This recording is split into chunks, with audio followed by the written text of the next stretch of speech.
বেশ কিছুদিন ধরে রুবি আর অমিতের দাম্পত্য জীবনটা যেন কেমন প্রাণহীন হয়ে পড়েছে। কোনো নতুনত্ব নেই, একে অন্যের প্রতি আবেগ নেই, উচ্ছ্বাস নেই। সেই থোড় বড়ি খাড়া আর খাড়া বড়ি থোড়। অমিতকে দেখে এক এক সময় কেমন অচেনা লাগে রুবির। এই মানুষটাকেই কি সে ভালোবেসে বিয়ে করেছিল? এত উদাসীন কি করে হয়ে গেল তার প্রতি অমিত? অথচ যখন সে নিজের বন্ধু বান্ধবদের সঙ্গে থাকে তখন তাকে দেখতে সেই আগের মতো হাসি খুশি প্রাণবন্ত লাগে। শুধু বাড়ি ফিরলেই যেন এক রাস বিরক্তি ঘিরে ধরে তাকে। একমাত্র ছেলে হস্টেলে থেকে পড়াশোনা করে। রুবি ভেবেছিল ছেলের অনুপস্থিতিতে তারা দুজনে আবার একে অন্যের পরিপূরক হয়ে উঠবে। এই কটা বছর বাবানের পড়াশোনার পেছনে নিজেকে একেবারে উজাড় করে দিয়েছিল সে।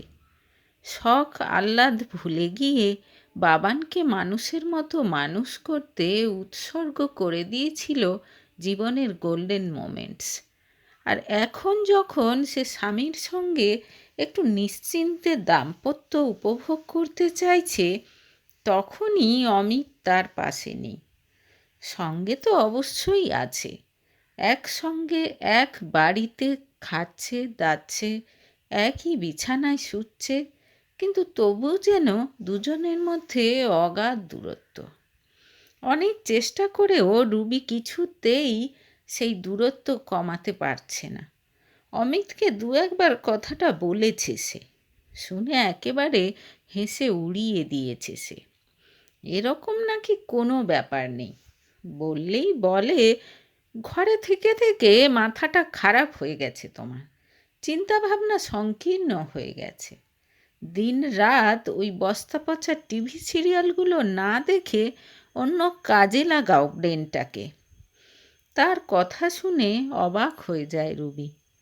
স্কুলে পড়ানোর কত শখ ছিল তার, এই অমিতই তাকে চাকরি করতে দেয়নি। ছেলের অবহেলা হবে বলে বাড়িতে থাকতে বলেছিল। আজ এই বয়সে এসে তাকে ব্রেন অন্য কাজে লাগাতে বলছে। বাড়িতে থাকতে থাকতে কনফিডেন্সটাই তো জিরো হয়ে গেছে তার।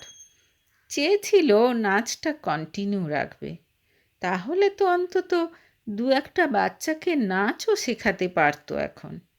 সেটাও করতে দেয়নি অমিত। দীর্ঘ নিঃশ্বাস ফেলে চুপ করে গেল রুবি। দোষটা তারই, ভালোবাসায় অন্ধ হয়ে গেছিল একেবারে। তখন মনে হয়েছিল পৃথিবীর আর সব কিছু ত্যাগ করতে পারবে সে অমিতের জন্য। এর মধ্যে হঠাৎ একদিন এক বন্ধুর কাছ থেকে রুবি জানতে পারল অমিতকে এক মহিলার সঙ্গে প্রায়শই এখানে ওখানে দেখা যাচ্ছে। খবরটা শুনে রুবির পায়ের তলার মাটি কেঁপে উঠল। প্রায় ঘন্টা দুয়েক কেঁদে কাটালো সে। রাতে কাঁদতে কাঁদতে অমিতকে যখন সে জিজ্ঞেস করল, তখন অস্বীকার করল না অমিত। মেনে নিল যে রঞ্জা নামে এক মহিলার সঙ্গে কিছুদিন হলো বন্ধুত্ব হয়েছে তার। এটা নিয়ে এত মাথা খারাপ করার কিছু নেই। তুমিই বলো, কি আছে আমাদের জীবনে? এত একঘেয়ে হয়ে গেছে যে আমার আর ভালো লাগে না। প্লিজ রুবি, এত কান্নাকাটি করো না। এটা সিরিয়াস কিছুই নয়, জাস্ট টাইম পাস। খুব সহজভাবে বলল অমিত। তার কথা শুনে খুব অবাক হয়ে গেল রুবি। বলল, ও আচ্ছা, আর এই একই কথা যদি আমি তোমাকে বলতাম? বিশ্বাস করো, আমি কিছুই মনে করতাম না। তুমিও বাড়ি থেকে বেরোও না, বন্ধুদের সঙ্গে মেলামেশা করো, দেখবে তোমার মন ভালো হয়ে যাবে। আর আমিও কিচ্ছু মনে করব না, কারণ আমি জানি যাই হয়ে যাক না কেন আমরা দুজন দুজনকেই ভালোবাসবো। We are made for each other. তুমি আমার ছেলের মা। অমিতের কথা শুনে হতবাক হয়ে গেল রুবি। বিয়ের 14 বছর পর 36 বছর বয়সে এসে কোন বন্ধুটা আছে তার, যার সঙ্গে মেলামেশা করবে সে? ঘুরবে ফিরবে, আড্ডা দেবে? বন্ধু বলতে তো মিনতি আর কল্পনা, যারা দুজনেও সংসারের ভারে ক্লান্ত, জর্জরিত। যাই হোক, রুবি অনেক কান্নাকাটি করার পর অমিত বলল যে সে রঞ্জার সঙ্গে আর মিশবে না। কিন্তু 3-4 দিনের মধ্যেই রুবি বুঝতে পারল অমিত তাকে মিথ্যে বলেছে। রাত করে বাড়ি ফেরা, ফোনে সারাক্ষণ মুখ গুঁজে থাকা, মোট কথা কোনো স্বভাবটাই চেঞ্জ হয়নি তার। রাগ করে একদিন বাবার বাড়ি যাবে বলে বেরিয়ে পড়ল রুবি। সে ভাবল সে চলে যাবে বললে হয়তো অমিত তাকে আটকাবে। চেষ্টা অবশ্য সে করেও ছিল, কিন্তু সেই চেষ্টার মধ্যে আন্তরিকতার বড়ই অভাব নজরে পড়ল রুবির। যাই হোক, জিনিসপত্র নিয়ে বেরিয়ে পড়ল সে। সে ভেবেছিল অমিত অন্তত তাকে পৌঁছে দিয়ে আসতে চাইবে। সেটাও যখন বলল না, তখন কান্না চেপে কোনো মতে রাস্তায় দাঁড়িয়ে গাড়ির অপেক্ষা করতে লাগলো সে। 2টো গাড়ি পরপর তার বুকিং ক্যান্সেল করে দিল। সবাই যেন তাকে কষ্ট দিতে উঠে পড়ে লেগেছে। চোখ ফেটে জলের ধারা নেমে এলো রুবির। হঠাৎ তার পাশে এসে ঘ্যাঁচ করে ব্রেক কষে দাঁড়ালো একটা গাড়ি। কোথায় যাবেন? গাড়ির ড্রাইভারের সিট থেকে মুখ বাড়িয়ে জিজ্ঞেস করলো একটা লোক। গোপালনগর, তাড়াতাড়ি চোখ মুছে জবাব দিল রুবি। উঠে আসুন, বলল লোকটা। এরকম অচেনা অজানা কারো গাড়িতে ওঠা যে একেবারেই উচিত নয়, তা খুব ভালো করেই জানে রুবি। কিন্তু অভিমানে আজ তার মনে হলো যা হয় হোক, তার কোনো বিপদ হলেই বা কি, কেউ তো তাকে ভালোবাসে না। জিনিসপত্র নিয়ে গাড়িতে উঠে বসল সে। কিছু দূর যাওয়ার পর মুখ খুলল লোকটা। আমি দেবদত্ত, ইন্টেরিয়ার ডিজাইনার। আপনি? মানে আপনি ড্রাইভার নন? তাহলে গাড়ি থামালেন কেন? অবাক হয়ে জিজ্ঞেস করল রুবি। বারে, রাস্তার মধ্যে দাঁড়িয়ে এক মহিলা কাঁদছে, তাকে সাহায্য করব না? জানি ব্যাপারটা অনধিকার চর্চা হবে। আপনি না চাইলে উত্তর দেবেন না। কাঁদছিলেন কেন বলুন তো? বাড়িতে কোনো বিপদ হয়েছে? না, সব ঠিক আছে, বলে বাইরের দিকে তাকিয়ে থাকলো রুবি। বুঝেছি, আপনার মুড অফ। দাঁড়ান, এখনই আপনার মুড ঠিক করে দিচ্ছি, বলে গান চালিয়ে দিল দেবদত্ত। কিছু দূর যাওয়ার পর একটা চায়ের দোকানের সামনে এসে গাড়ি দাঁড় করালো দেবদত্ত। তারপর বলল, চলুন চা খেয়ে নিই, এখনও তো অনেকটা পথ যেতে হবে। আপনার ইচ্ছে হয় আপনি খান, আমি কিছু খাবো না। রুবির কথা শুনে আবার গাড়ি ছোটালো দেবদত্ত। এবার তাকে টুকটাক প্রশ্ন করা শুরু করলো রুবি। কথা বলে জানতে পারল ছুটির দিনে মাঝে মাঝেই একা একা লং ড্রাইভে বেরিয়ে পড়ে দেবদত্ত। আজ তার ছুটির দিন। বড় একটা প্রজেক্ট শেষ করেছে সে সবে মাত্র। আজ তাই গাড়ি নিয়ে বেরিয়ে পড়েছে সে। কোনো নির্দিষ্ট গন্তব্য নেই, যেদিকে দুচোখ যাবে গাড়ি ছুটিয়ে দেবে। রুবি গোপালনগর যাবে শুনে তাই রাজি হয়ে গেছে সে। তার এই একাকী যাত্রায় একটা নতুন সঙ্গী আর নতুন গন্তব্যের উদ্দেশ্যে।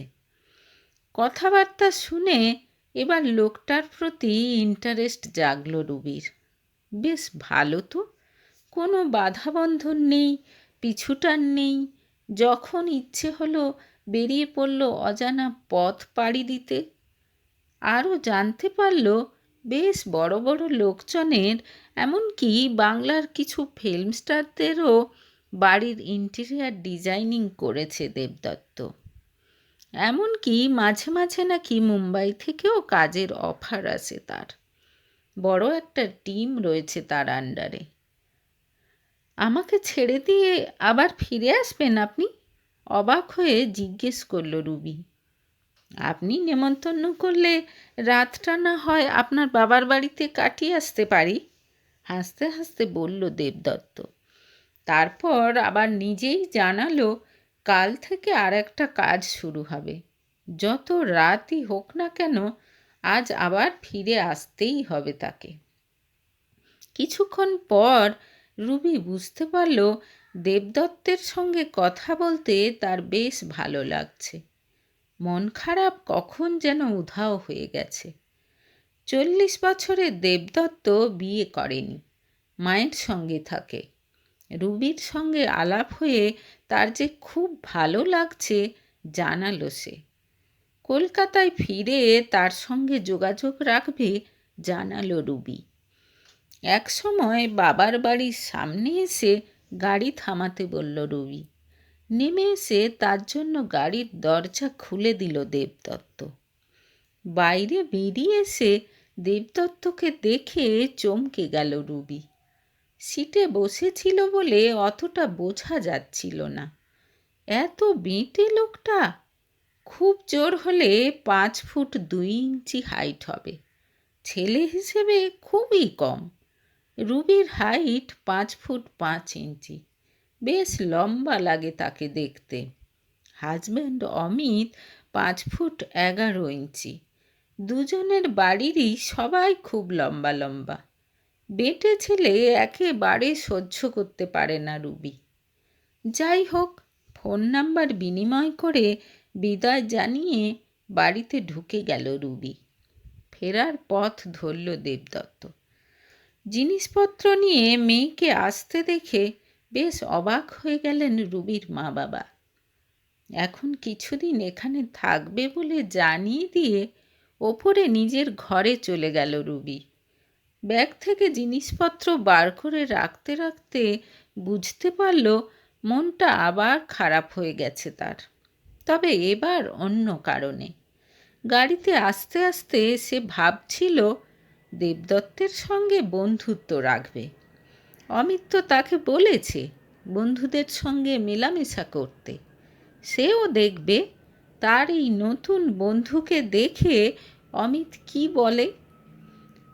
কিন্তু দেবদত্তের হাইট দেখে তার সঙ্গে আর বন্ধুত্ব রাখার কোনো ইচ্ছেই নেই রুবির।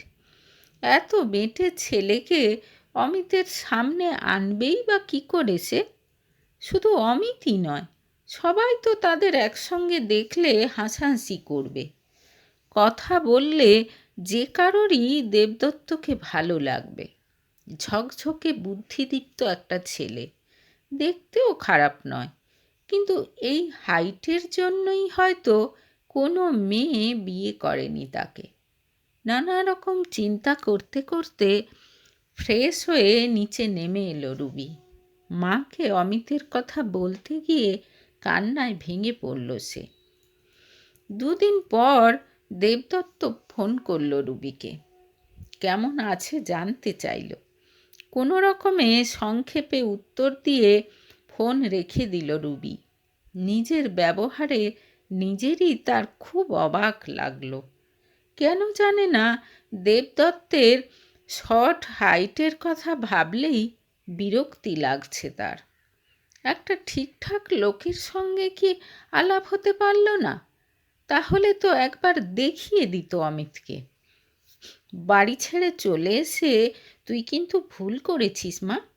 আর তো অমিতের কোনো বাধাই থাকলো না। যা খুশি করবে সে এখন। হ্যাঁ, যদি তুই ওই বাড়িতে আর কখনো ফিরবি না ভাবিস তাহলে অবশ্য আলাদা কথা। কয়েকদিন পর বললেন রুবির মা। মায়ের কথা শুনে ভালো করে ভাবতে বসল রুবি। যে রাগ আর তেজ নিয়ে বেরিয়ে এসেছিল এখন সেটা সত্যিই অনেকটা কমে গেছে। 2-1 দিনের মধ্যে বাড়ি ফিরে যাবে ঠিক করে নিল সে। এর মধ্যে 2-1 বার তাকে ফিরে যাওয়ার অনুরোধ করেছে অমিত। বাড়ি ফিরে আসতেই তাকে দেখে একটা তাচ্ছিল্যের হাসি দিল অমিত। বলল, মিছিমিছি দুদিনের জন্য লোক হাসানোর কি দরকার ছিল? তোমার মা বাবা কি ভাবছে আমার সম্পর্কে?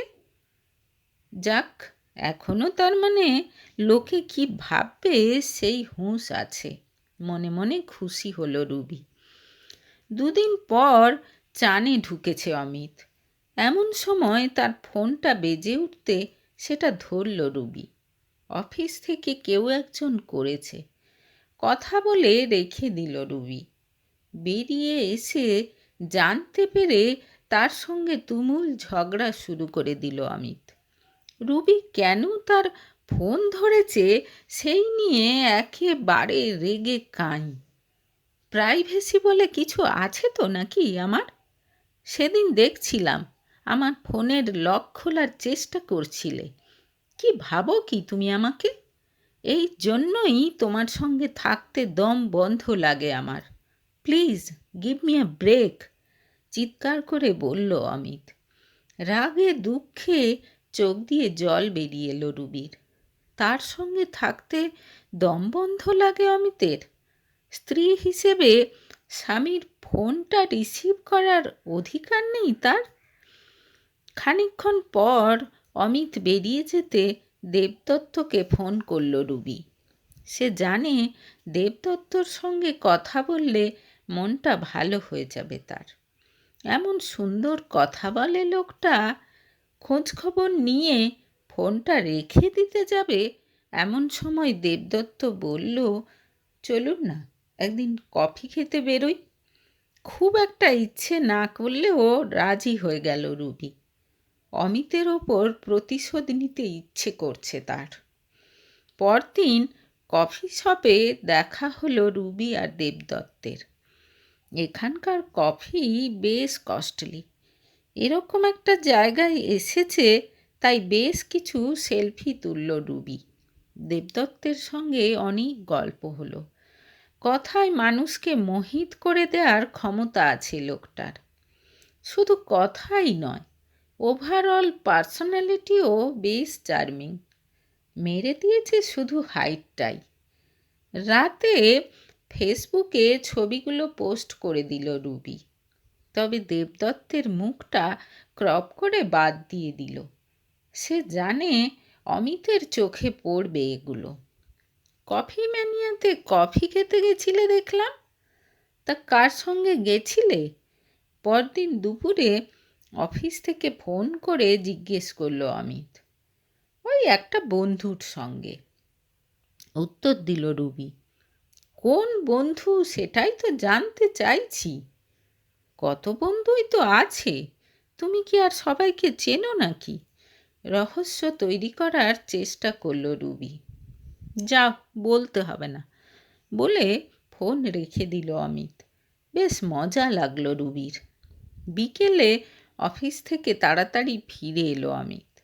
সঙ্গে সঙ্গে কাজ আছে বলে সেজেগুজে বেরিয়ে পড়ল রুবি।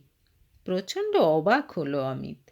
সে তাড়াতাড়ি বাড়ি ফিরেছে খুশিতে গদগদ হওয়ার পরিবর্তে বেরিয়ে চলে গেল রুবি। এত বার বেড়েছে?